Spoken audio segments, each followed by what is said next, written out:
is the Pledge of Allegiance. Allegiance to the flag, United States of America, to the republic which stands, one nation, under God, indivisible, with liberty and justice for all. All right, Paul, would you like to discuss what you did this weekend? I think this will be the last time I speak to you folks regarding an upcoming convention. Between 4 and 5 years ago, we started that process to bring the State Federation Convention here to town, and very pleased to report to you that it was very successful. I think everyone had a wonderful time that came down, and we were so thrilled to show our little town off to folks from around that hadn't been here before. So it was a very, very good experience to go on. I want to thank you folks that came out for the memorial service on Friday night. That was extremely special. Thank you, Julie, for sharing with us. The whole thing just tied together beautifully. Between Julie's experience that she had when she was in New Jersey, to our good friends from Warwick, New York. For those of you who are new to the board may not know that our old ladder truck came from Warwick, New York.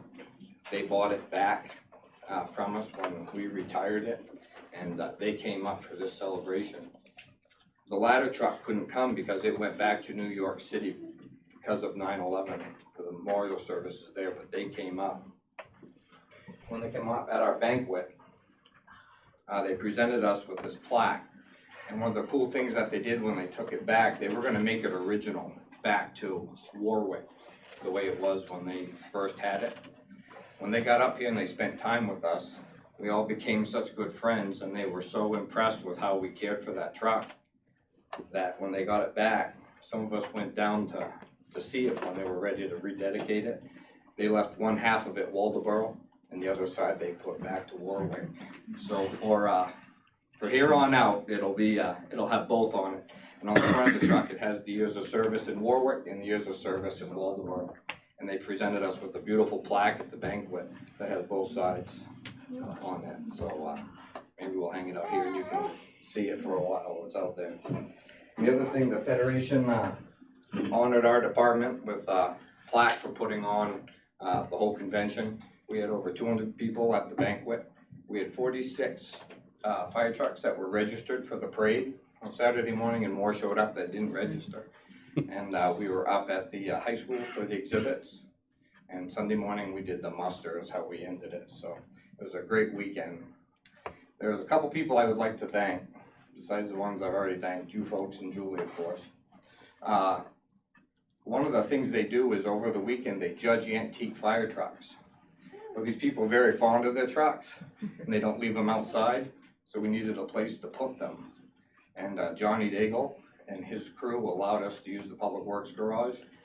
And one of the chiefs has been driving his antique truck for over 30 years going to conventions.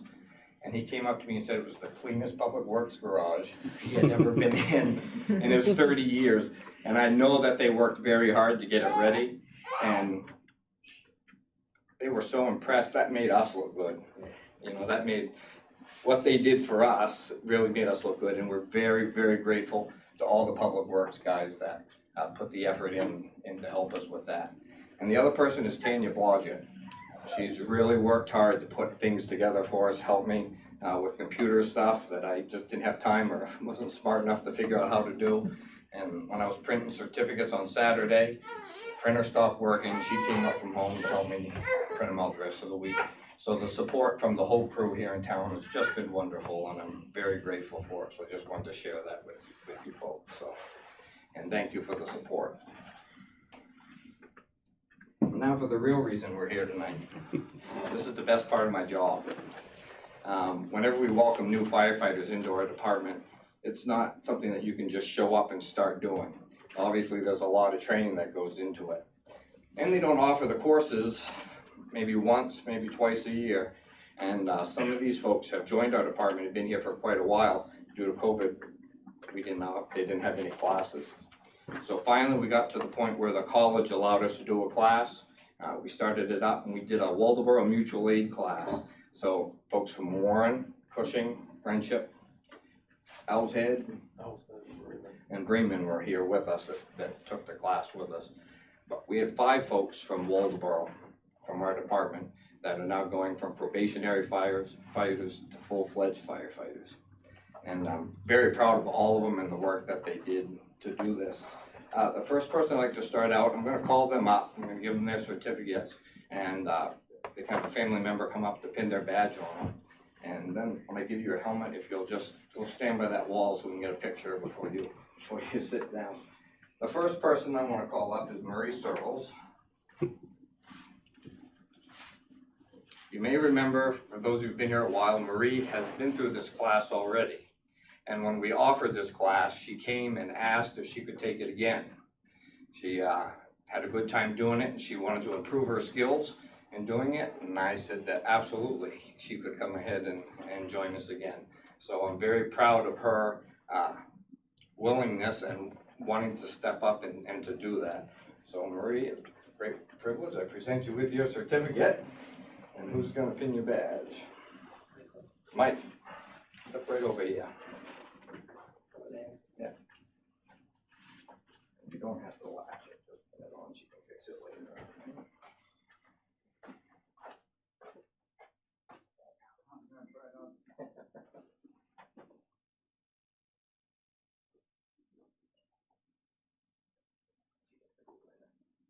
And Marie already got her helmet the last time she went through the class, so she doesn't get one tonight, but congratulations.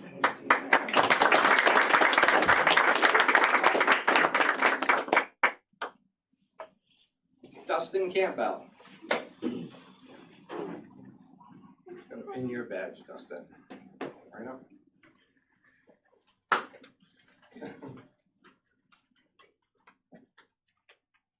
You don't have to latch it. Everybody says don't stab me.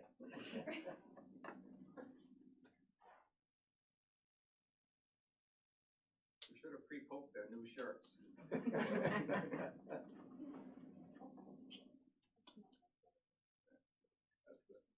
That's good. And here's your certificate, Dustin. When a new firefighter joins the department, they're given a green helmet. And so this is a pretty big deal when they get rid of their green helmet. So congratulations, sir.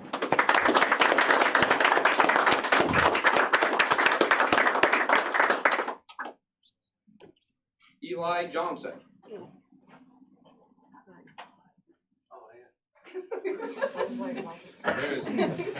There's no one in this room that is more excited to see a green helmet go away than Eli. Eli's been hanging around this fire department literally since he was in diapers. He's been here, and as soon as we would allow him in the building to become a junior firefighter, he did. He did it all through high school as soon as he was old enough. And unfortunately, like I said, the whole COVID thing happened, and he's just been stuck right where he is. So I was going to tease him and just bring 3 black helmets and say we ran out, but that would be very nice.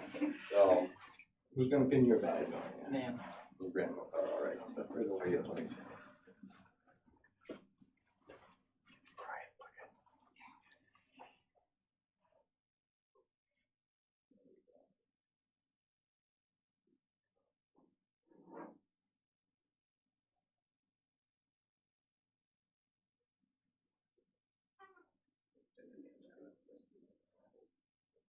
He did not say don't stab. She wouldn't. Your certificate. Congratulations.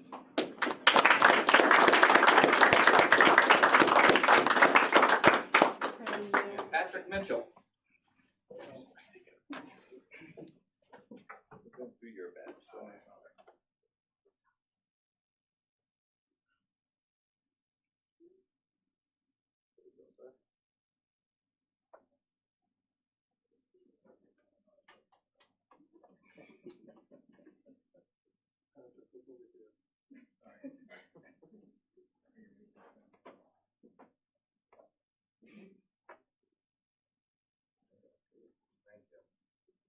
Certificate. Congratulations.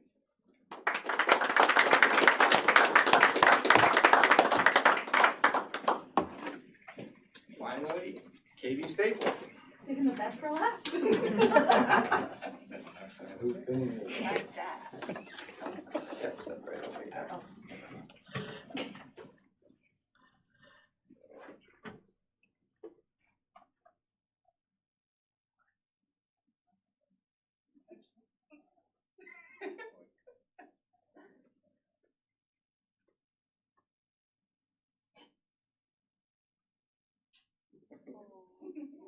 Certificate.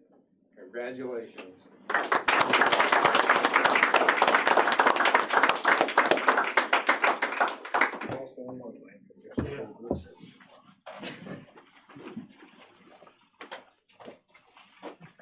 So I didn't bring my regular camera, so I'll make this.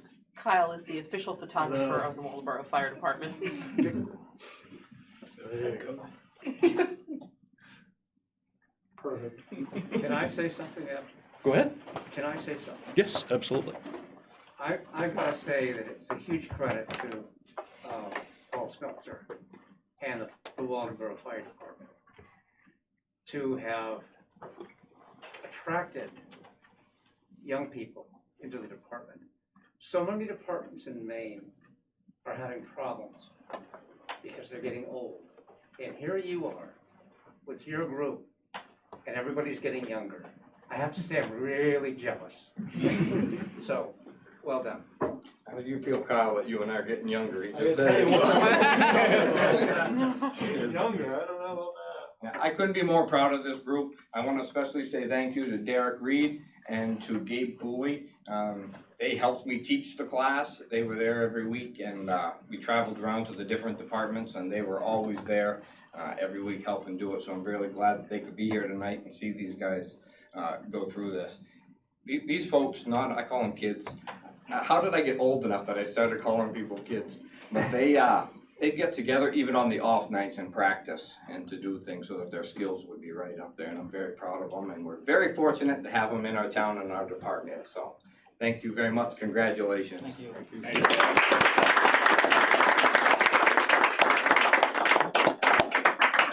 Before everybody leaves, I just want to say, because every time I have a captive audience, I have to say something. Sorry, I know I blow your meeting time right out of the water every time, but volunteering and working in public safety in general is such you give of your time and your talents, and it is unusual anymore. It used to be the norm. And we are so blessed in Waldeboro to have the incredible emergency services that we have. We truly are. You know, and I look at Eli here, and he's one of our employees of the town during the day. You know, he's a public servant, and he takes great pride in that, and we're very proud of how he serves the community. You know, we look at Gabe. Gabe and Derek both. They're serving both the EMS department and the fire department. And just that ability to work together in a cohesive way just speaks volumes for our services and the people who are our community. And you're everyday heroes. I said it the other night. I say it at just about every meeting. You guys have heard this a lot. Our emergency services are everyday heroes. You're who we call when we need help. And just thank you so much for sacrificing time and energy with your families. And it has not been an easy, I'm going to say 18 months. And just the fact that you're here, you're with us, we're very blessed. And thank you. Thank you. Thank you.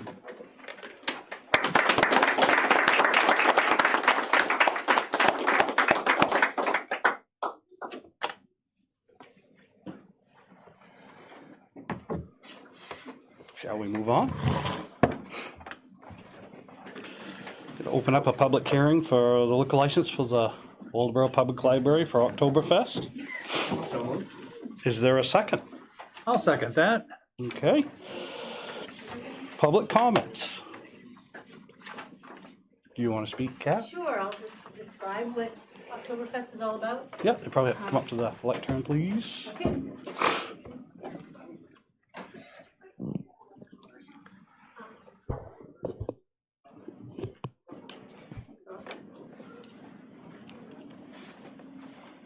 A couple of years ago, 2019, a group of us put together an event for the community.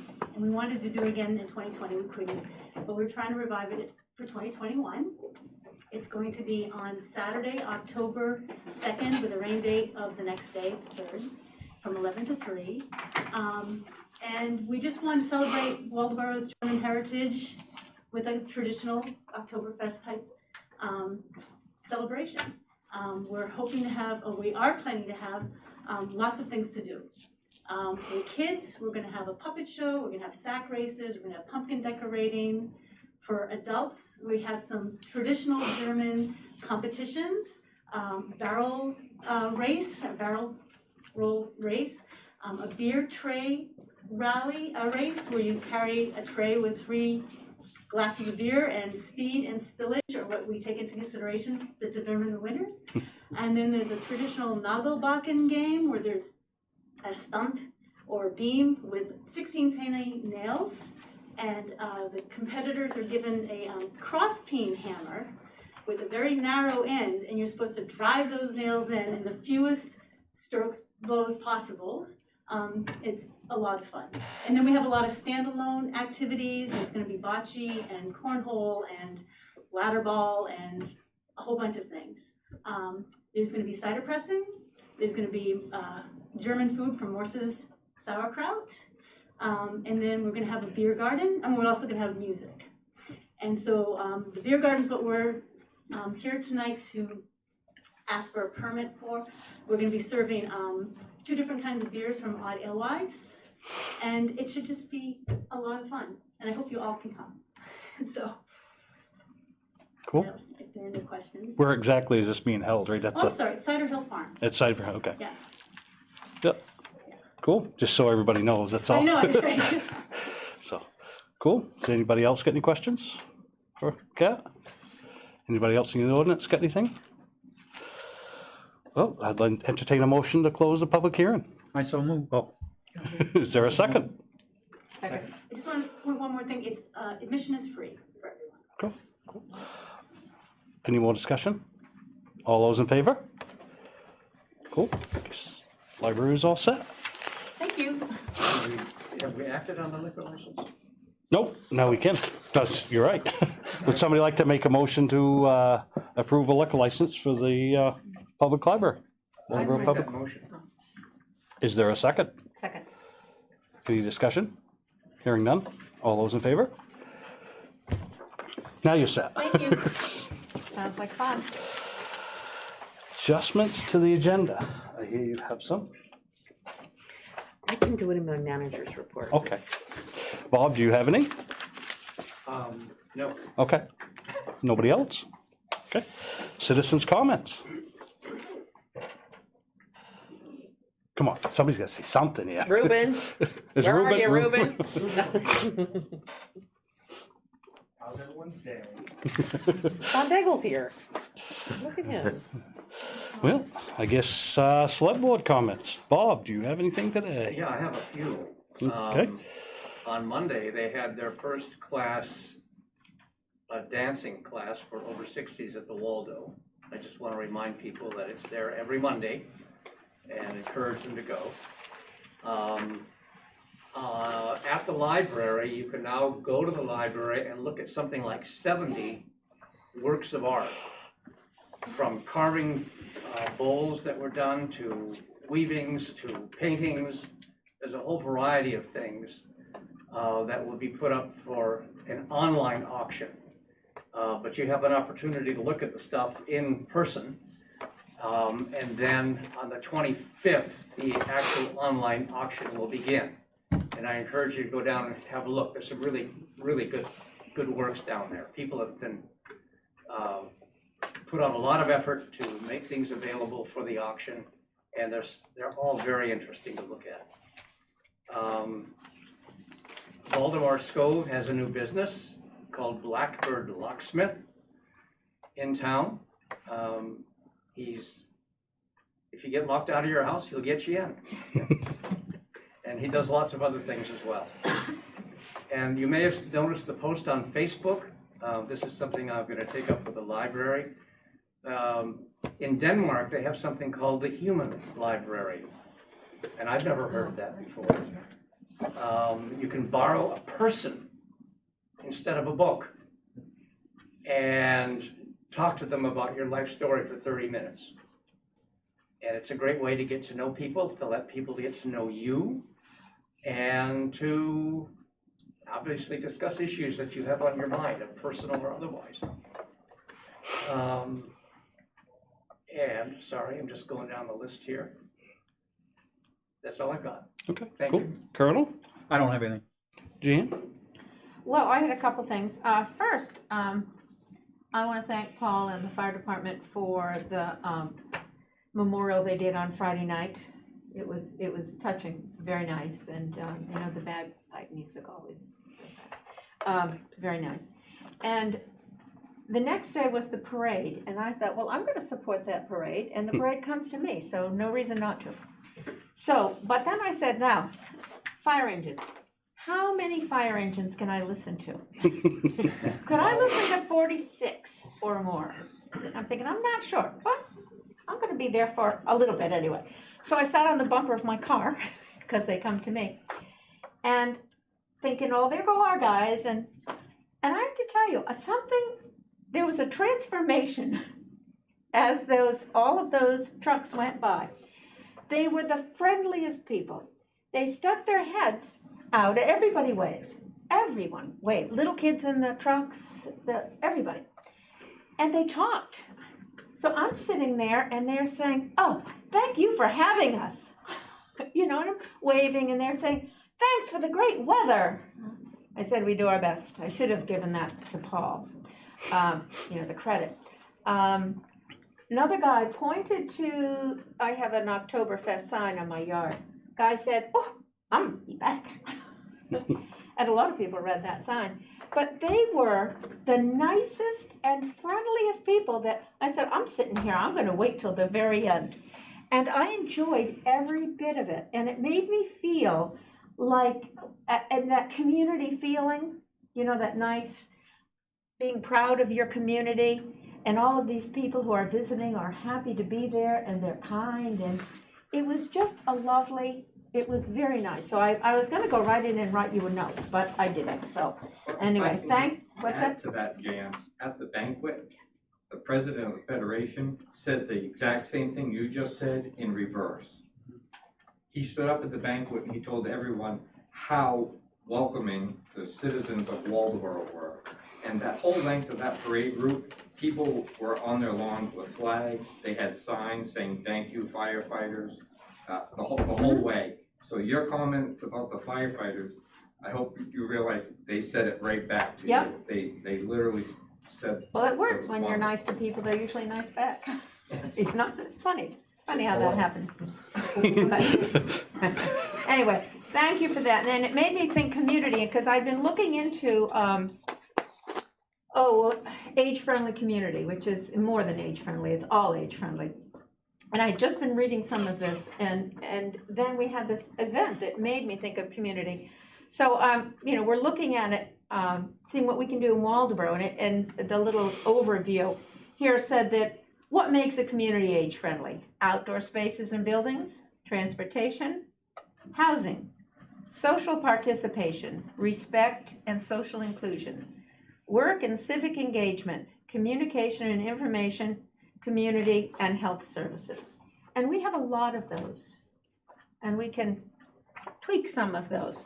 But anyway, it all came together on Saturday, and thank you for that. Cool. Will? Couple things. People may have noticed there's a new picnic spot in Waldoboro, corner of Elm Street and Jefferson Street. It's got a nice view of the river. Public Works had a large role in that, as well as the Conservation Commission. The other thing is the Conservation Commission wanted to formally name the park next to Hannaford. Apparently it doesn't have a formal name, so they brainstormed some ideas, put it out on Facebook for residents to vote on, and the most favored was Madomic River Rest Area. So if the select board would entertain naming that formally, that's what we came up with. Should we do that as an agenda item for the We next can meeting? set or for the something? next meeting. Yeah, Will to there put- be one of those nice signs? Yes, they're working So on sign The Conservation ideas. Commission has put up some really nice Yes, they signs. have. I really like those. And that's Cool, it. that's it, cool. Can I just say one thing about that? Ted Wooster would be so happy that that park got done. That was one of the phone calls I would always get from Ted was, you know what would go really nice there? A pocket park. So I thought the timing was appropriate. And he's probably smiling, saying, they listened. Cool. Town manager's report. Well, I want to also say thank you to Paul and the fire department. I think you did a beautiful job. I was very honored to have been asked to speak Friday night, and it was very special for me to be able to speak to such a group of individuals, and I was very moved by the bagpipes. They got me once they started playing Amazing Grace. I did receive some correspondence after the agenda was done, and one is from Susan Jackson, who, if you'll recall, had been elected to the Budget Committee. Due to unforeseen circumstances, she cannot fulfill that term. So the Select Board will have to appoint somebody in that position, and I can put that out for the public to express interest. And I got a notice from the Lincoln County Budget Advisory Committee that this Thursday, I believe it is, no, it's, yes, September 16th at 6 o'clock is the caucus for the election of Budget Committee members. And I know, Bob, your term is up. And I know Abden has served, I think Jan has served. So I was wondering maybe if Jan or Will would like to serve, the Colonel, on the Budget Committee. It's interesting. You'll learn a lot about the county budget. And it's a nice group of individuals. Yeah, I'll do that. Okay, Now, I can't be there this week. okay, but as I'll be long on as you can stage, go to but- the next ones. Yeah. But everybody is invited, all of you are invited this Thursday. I'll email you out all the information, but, or if our representative, if Jan could be our representative, that would be great. Do we have to have a motion for that? You should, yeah, that would be nice, if you wouldn't mind. Bob? Yeah, there's a process involved in that. Representatives are actually voted for, voted on. One of us should be there to present Jan Griesenbach as our nominee. We're all supposed to be at the meeting. I can't, Yeah. I'm attending an event up in Easton on Thursday night, so I can't go. But a number of us should try to go if we can to make sure that Jan's position is put into effect. And it has to be Thursday, That's when they're holding. this Thursday. Yeah. I can't- literally I can't just be got there. the letter Yeah, they're always late. Monday. Got it yesterday. Would Will be better this time around than, Well, he could go and nominate you. okay. I don't know if I'm available on Thursday. Pretty short notice. Yeah, it is. They always do that. I would go if I could. Well, I will make a phone call tomorrow and let them know our situation with, it is short notice. I might be able to go, Okay. 6 o'clock. Mhm.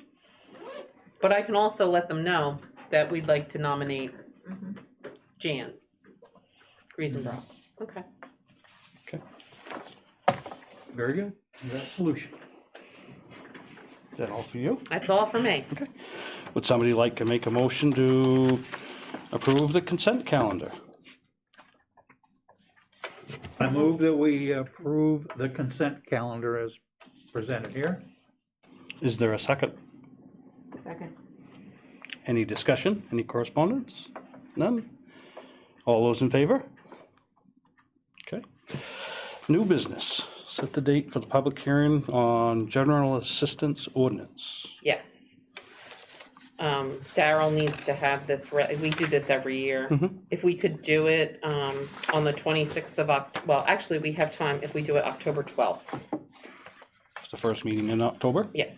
Okay, so that'd be an agenda item for that. Mhm. Would somebody like to make a motion for that? I'd move October 12th as the time for a public hearing on general assistance ordinance. Is there a second? Second. Any discussion? Hearing none, all those in favor in that? You're all set there. Friendship Street School Boiler Replacement. John Daigle is here. Come on up to the podium or the lectern.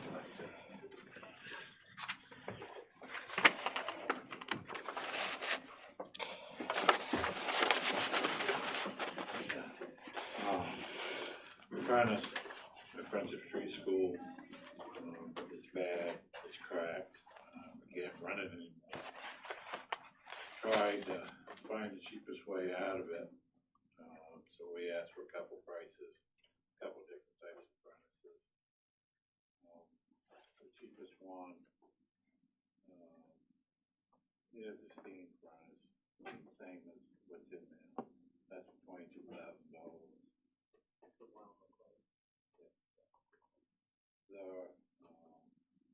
The last time the furnace was replaced was in the middle '90s. Also, the chimney, which is hard to leave, has never been lined, so we're gonna have to hire somebody to line that chimney. I'm anticipating from $6,000 to $8,000 for that, to shoot in that shape. And if everything goes well, probably by December, it'll be So what does the school do between now and then?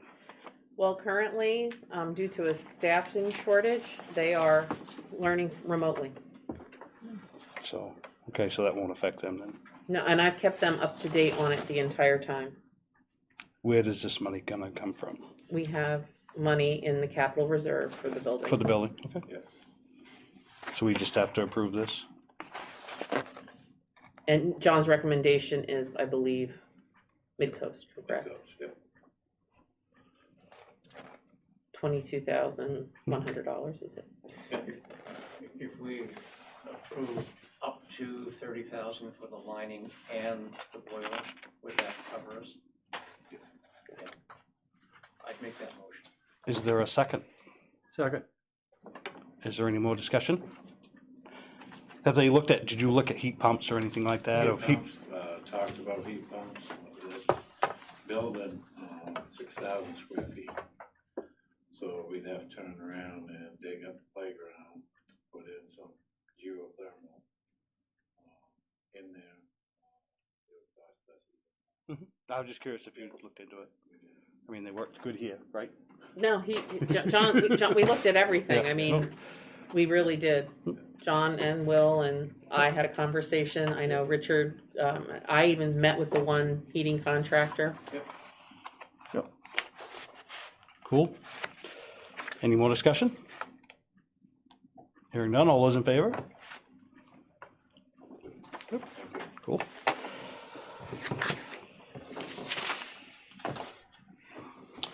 Moving along, emergency services review. Hello. This is, we're working off our last meeting. At our last meeting, as most of you know, we had a very serious discussion by Director Lash and Deputy Director Booker about the state of EMS and staffing issues. And I want to reiterate that it's not just Waldoboro facing this. It's every EMS agency. It's every police department has these issues. Even our own police department, we're down to hiring and recruiting police officers in the state of Maine right now is a very, and it's not only the state of Maine, it's probably all over, is very difficult. We need to take a serious look at a couple of things. And I don't want to just focus on EMS because what we could potentially do in EMS could affect fire. And I don't want to forget the police department because that's also a serious discussion. I think it would behoove us to have a professional service that specifically works with public agencies and public safety agencies come in and do a review of our departments and make recommendations as to how we can potentially address some of these situations. And some of the things they would look at would be, we have an existing EMS department, we have a fire department.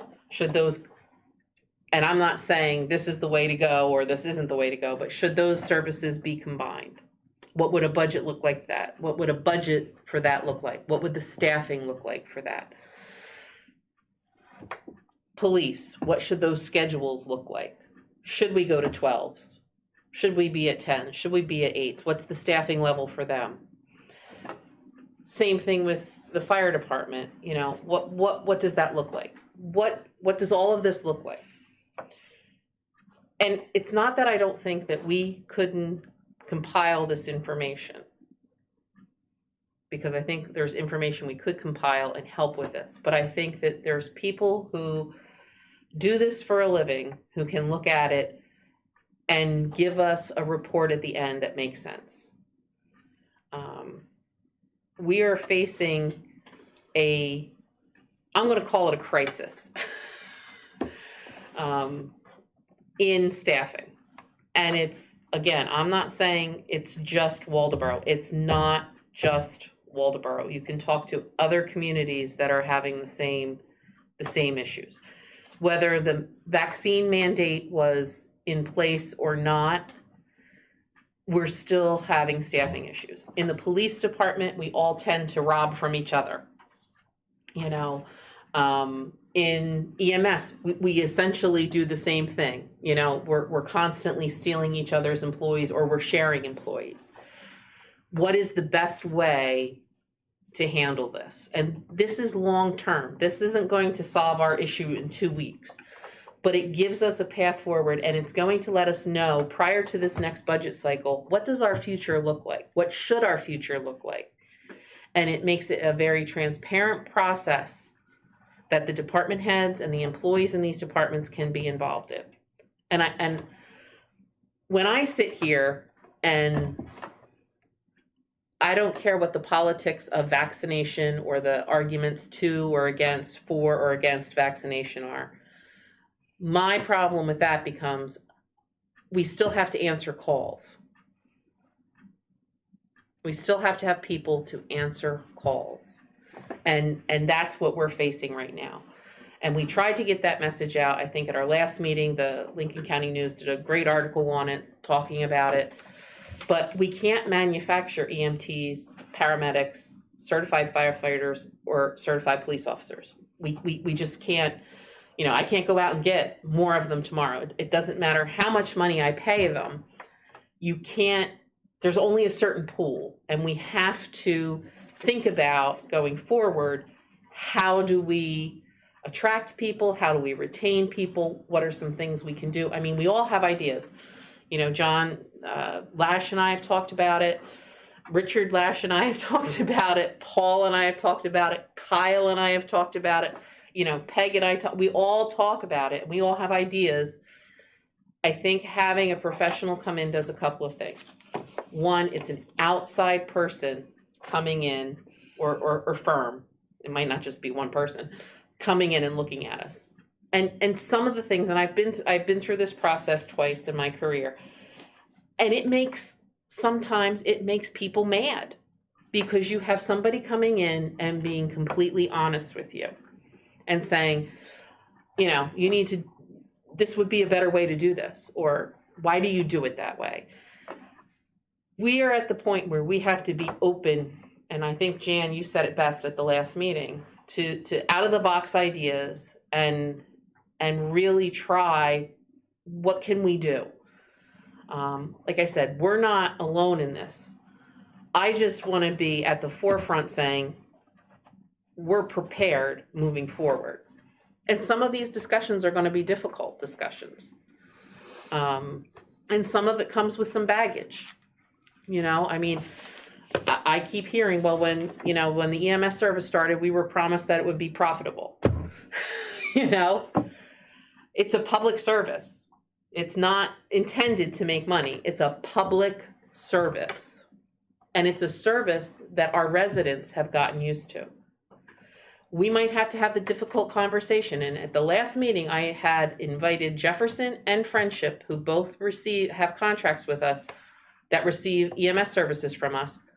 And I have not been contacted since that meeting by anybody from Jefferson or the town of Friendship.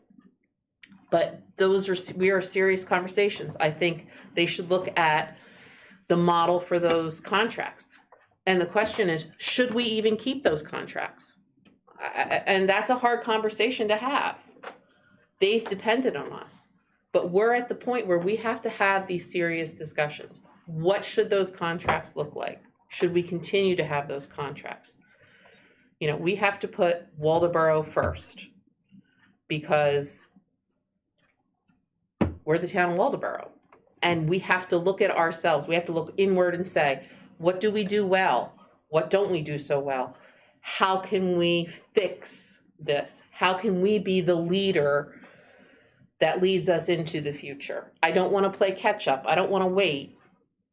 And I don't want to be raising the alarm, but I'm raising the alarm of, you know, we have shifts that are empty on EMS that we need to fill to continue to provide service to our residents. This isn't crying wolf. This is serious. We had EMS here, our last meeting, but it affects police is affected too. Like I said, we're down 2 positions. How do we attract police officers? There's other departments offering bonuses and they can't fill their positions. And I realize that there is some, hesitation maybe of people in going into a law enforcement career. There's also some hesitation of people going into an EMS career. I mean, we are kind of in the middle of a pandemic and people might be reticent about doing that. But we have to have these conversations. And what I would like from you tonight is the authorization to craft an RFP with the input from our department heads and see what kind of response we get from firms, send them out to the firms. I spent some time today. There's about 6 of them that have done work in Maine. And I would like the opportunity to put together an RFP and send them out and hear what these companies have to say and what they can provide to us. But I think it's money well worth spent. And I think we have to do it. Not that I don't have faith that we could do it, but I also think that the taxpayers would like, my experience has been that if you do it internally, there is the perception by the public that everybody's creating their own fiefdom. This way, it's somebody from the outside coming in and saying, hey, these are the scenarios. They're not going to exactly say, hey, this is the way you should go, but they'll present us with scenarios and then, we can make informed decisions. It's about being transparent and it's about being informed. Who are they? Where are they? How much is it going to cost? And how long until we receive some kind of answer? So they're from all over. There was one was from Maryland that was used, I think, by Falmouth. Portland used somebody from New York City. I mean, they're all over. They're Massachusetts.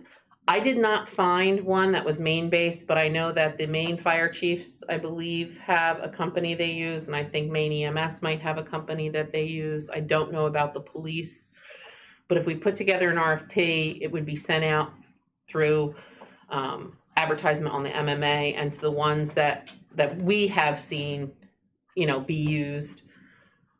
And they can range from $5,000 to $15,000 is at least what I could find. And they normally take about 3 months. But again, given COVID, given that I'm sure there's probably other towns, I'm assuming there's more than just us trying to do this at this time. I know there is.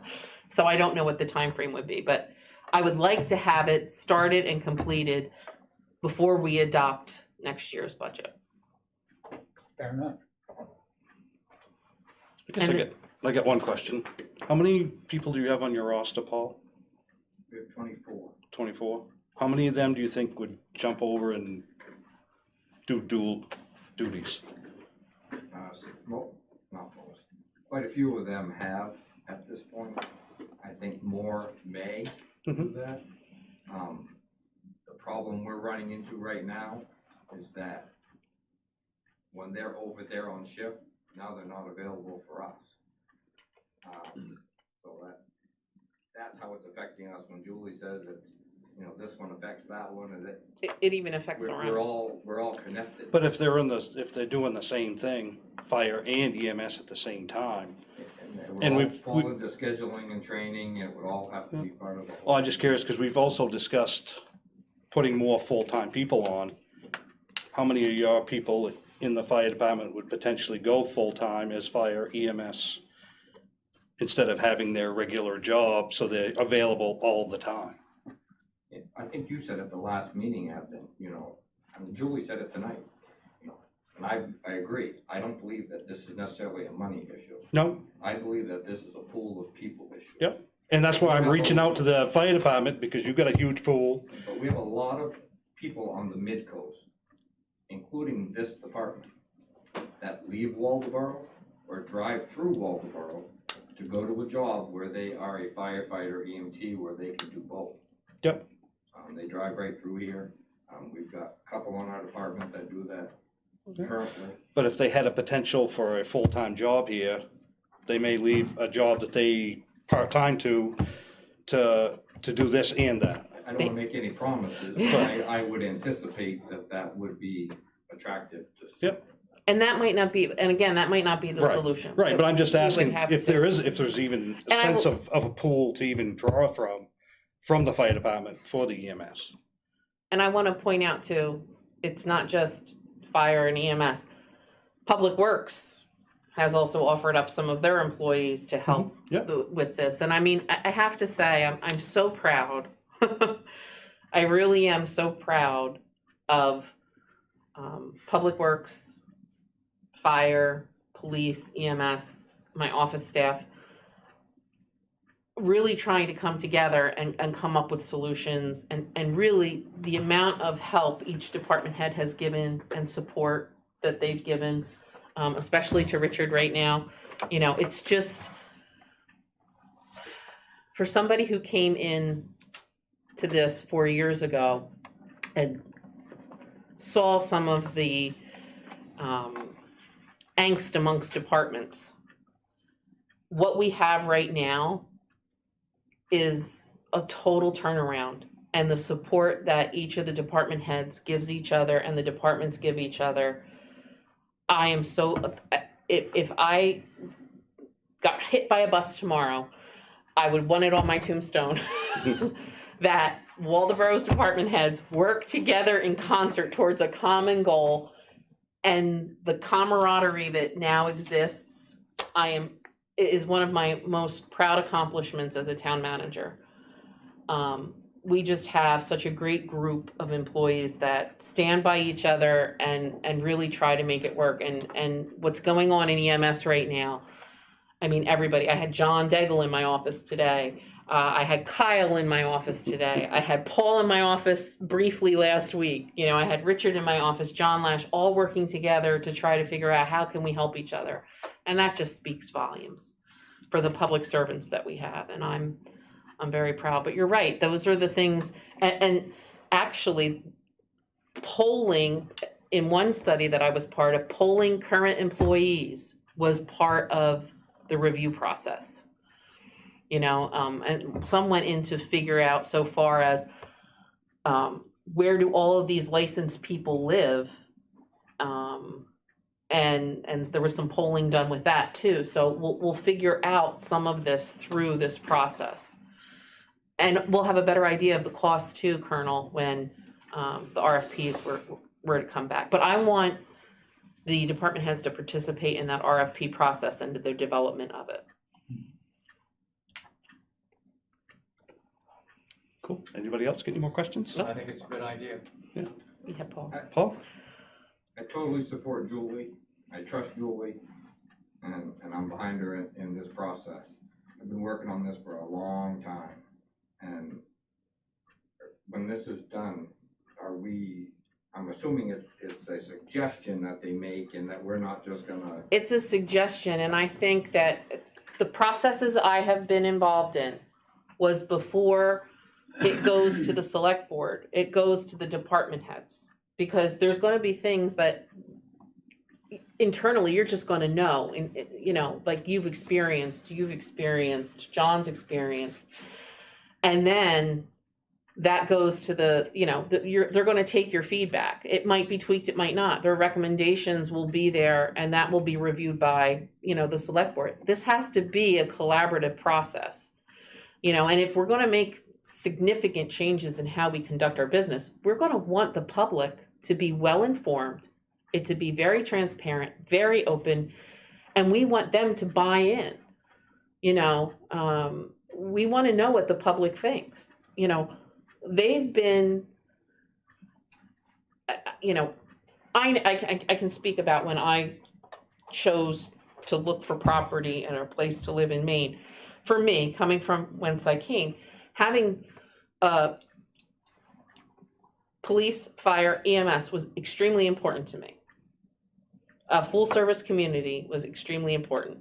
And when I looked, I pretty much narrowed, I wanted to be in Lincoln County. It narrowed down essentially 3 towns for me: Damariscotta, Waldoboro, and I think it was Boothbay Harbor at the time. Those were, or Wiscasset. Those were the places that I was looking because I wanted those services. We're unique. We are such a unique town, and I tell people that all the time. We have those emergency services. A lot of places don't have them. My daughter lives in Dresden. She doesn't have, you know, EMS, and she doesn't have police. It's different. And I'm not saying it's worse or better, but it's just different. I feel more comfortable knowing I have a full service community. I think we have to have that conversation too. What does that look like? What is that cost? How do we provide it? And how do we provide it in a way that is the most efficient, professional, and cost effective for our residents? And they have to be part of this process too.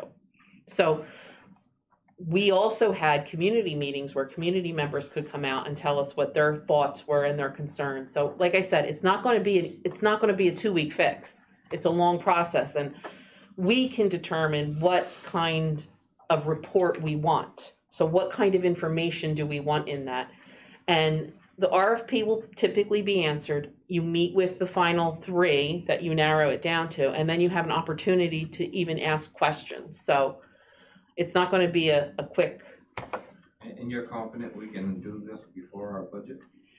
I said before it was adopted. Okay. not before the end of the year. I think it's a 6-month process, but you know, if in March we know something, I think that should be our goal. We want to know something in March, you know, and maybe we don't meet that goal. I just don't want to keep struggling along and not be prepared for what the future looks like. My biggest fear here, and this is what keeps town managers awake at night, or at least it's what keeps me awake at night. 2 things is, are my people safe? And are other people's families safe? I never want to have to say to a resident of our town or a town we serve, we couldn't get there because XYZ. I never want to have to explain that to a family. I have to be prepared, and I've said this is, and like I said this about the mandate. I don't even want to argue about the mandate. My issue is, if I lose staff over a mandate issue, how do I keep my departments functioning? That's my responsibility. I take that very seriously. And I think the select board takes it seriously, and I know you take it seriously. So it's a very difficult, I don't want to be caught unaware, and I don't want somebody looking at us 6 months down the road and say, you knew this was coming, what did you do? And we did nothing. The last thing we want to do is wait for a crisis to happen. Right. something critical incident happen, and then look like we're being reactive. So I support you, Julie, and I think that Thank you. this is a good, positive step in the right direction.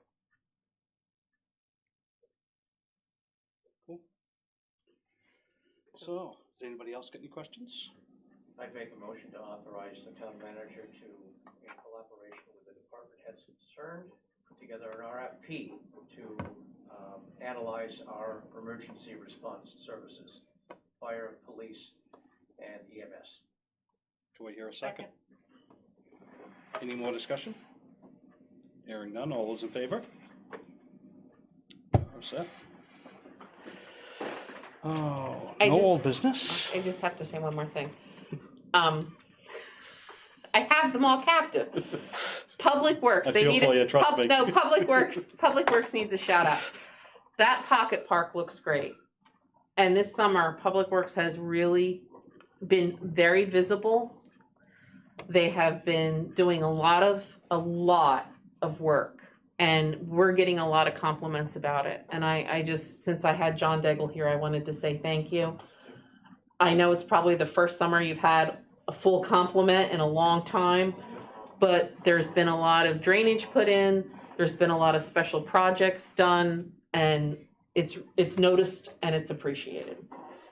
I gotta say, when John Daigle goes by me in his pickup and there's a smile on his face, you know things are good. Yeah. I'm done. So we already have something for the agenda. Yep. The next meeting. Anything else that you can think of? Are we gonna discuss Sincarfa issue, or is that not gonna come to this level? I'm still, I sent everything to the attorney Okay. for the decommissioning plan for the Sincarfa project. I don't think they're gonna meet the deadline, so I think it's gonna have to go, they're gonna have to follow the state decommissioning plan. It's a good Yep. statute. Yep. Guess that's it. Somebody would like to make a motion to adjourn. I move we adjourn. Do I hear a second?